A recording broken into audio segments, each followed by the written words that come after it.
Selamat pagi, siang, dan malam, Bapak, Ibu dosen dan tutor. Kali ini saya akan menjelaskan tentang food court saya yang saya beri nama Pixelicious. Jadi dimulai dari project brief. Pixelicious ini adalah food court yang terletak di Mall Citraland, Mall Ciputra yang terletak di Citraland CBD di Surabaya Barat. Sebagai sebuah mall, target market dari mall ini sangat beragam, mulai dari keluarga, mahasiswa, dan bahkan pekerja-pekerja yang bekerja di sekitaran CBD. Untuk site overview, Mall Ciputra saya tandai dengan warna kuning. Letak Mall Ciputra sangat unik karena dikelilingi oleh Ciputra Waterpark, UC Apartment, Perumahan Citraland, dan rural area yaitu Jalan Made. Lokasi ini memiliki SWOT sendiri, di mana strength-nya adalah lokasi yang strategis dan jalan yang besar. Weakness-nya adalah lokasinya yang jauh dari main entrance Citraland, yaitu UNESA. Opportunity-nya, dia bisa melakukan integrasi dengan Ciputra Waterpark atau UC.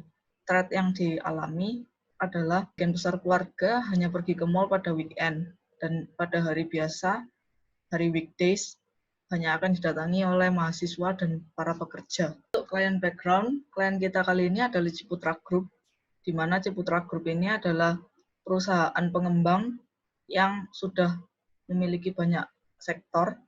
Jadi, food court yang kita kerjakan ini adalah bagian dari proyek baru mereka, yaitu mall di Citraland CBD, di mana food court kita harus menyesuaikan tema dan ambience dengan mall yang sudah didesain. Problem statement, jadi food court ini harus bisa melayani siapapun, karena yang datang akan dari berbagai kalangan, baik tua muda, keluarga maupun pekerja, maupun mahasiswa. Karena ia berada di mall yang sudah terdesain sebelumnya, jadi desain dari food court ini harus match dan fit in dengan desain keseluruhan mall. Saya akan menjelaskan tentang Playful Space. Playful Space adalah pendekatan konsep desain yang saya gunakan untuk food court ini, di mana konsep ini berarti membawa gaya hidup playful ke dalam sebuah food court, di mana biasanya food court hanya dilihat sebagai tempat makan dengan banyak pilihan makanan. Dengan pendekatan desain ini, food court Pixelicious tidak hanya akan menjadi tempat makan biasa, namun juga bisa menjadi tempat melepas penat karena desainnya yang unik dan tiada duanya. Desain dari Pixelicious ini sangat terpengaruh oleh video game terkenal seperti Super Mario dan Pac-Man. Dengan desain ini, diharapkan para pengunjung bisa merasakan living in a game experience. Untuk yang keenam adalah zoning. Jadi, di sini ada dua gambar, di mana gambar di atas ini adalah floor plan lantai 2 dari Mall Ciputra, tempat food court ini akan berada. Dana dari food court-nya. Di sini saya bagi menjadi 3 area, yaitu area tenant, dining area, dan play lounge area. Untuk lebih jelasnya bisa dilihat di sini. Ini adalah dana 3D dari food court saya. Ada area tenant, dining area, play lounge, photo area, dan wastafel. Di mana tenan ini sendiri terbagi menjadi 2 jenis, yaitu tenan reguler yang berada di pinggir-pinggir dinding, dan special tenan yang berada di tengah-tengah dining area. Untuk dining area sendiri terbagi jadi 4 jenis, regular dining area, thematic dining area untuk anak-anak, dan single seats. Di mana regular dining area ini menggunakan kursi yang pada umumnya dengan sandaran sehingga lebih aman untuk lansia. Thematic sitting area ini saya menggunakan bentukan dari game Mario sehingga menyesuaikan dengan konsep keseluruhan food court. Untuk single seat, yaitu digunakan untuk orang-orang yang datang dan makan sendirian, atau bisa juga digunakan untuk mengerjakan tugas. Area play lounge terbagi jadi 4 area, yaitu area split level, bleachers, playground, dan lounge yang di luar. Area split level dia menggunakan kursi beanbag chair dan coffee table. Untuk bleachers dia menggunakan cushions. Dan untuk area playground dia menggunakan Maggie Spoon chair dari Thomas Heatherwick. Untuk lounge yang di luar dia menggunakan meja dan kursi bertemakan Pac-Man. Kemudian untuk ada 2 foto area di food court ini. Yang pertama adalah foto area yang bertemakan Pac-Man, dan yang kedua bertemakan Mario.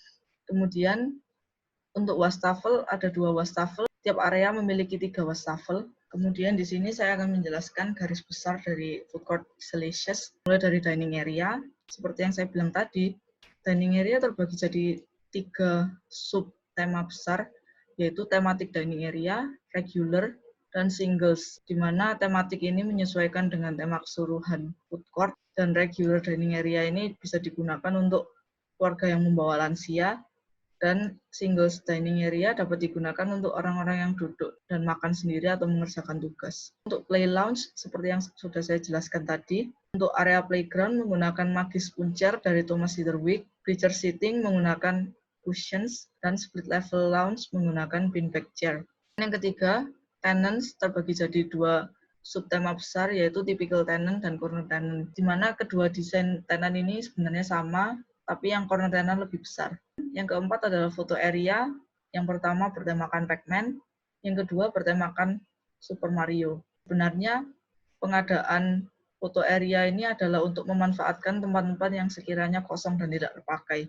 Untuk area wastafel menggunakan wastafel tematik, di mana warnanya navy blue, sama seperti warna countertop tenant. Kemudian ada other focal points yang ada di food court saya. Yang pertama, ada Slinky Neon Sculpture di tengah-tengah void, menjulur ke bawah. Di area main entrance ada ceiling bertemakan Pac-Man yang seolah menuntun pengunjung untuk mengikuti titik-titik di ceiling. Kemudian untuk material yang digunakan dari dinding sendiri, kita menggunakan exposed concrete dengan finishing matte dan semi-glossy wood cladding untuk backdrop pada tenan. Kemudian untuk flooring, kita menggunakan gray matte homogeneous tiles, di mana bisa dilihat di gambar-gambar render ini. Kemudian Super Mario Theme Carpet bisa dilihat juga di area dekat tenan spesial 1 dan area di single seat. Kemudian Pac-Man Theme area, Pac-Man Theme Carpet digunakan untuk playground seperti ini. Dan untuk wood parquet digunakan untuk tenan spesial di tengah, dan untuk split level lounge. Kemudian untuk finishing, ada 2 finishing yang mencolok dari desain saya, yaitu yang pertama brush metal painted in semi-glossy copper color, di mana finishing ini digunakan untuk secondary skin pada pilar, dan untuk aksen pada pinggiran countertop tenan. Sedangkan untuk white marble ini adalah material yang digunakan untuk countertop semua tenan yang ada di food court saya. Sekian penjelasan dari saya. Terima kasih.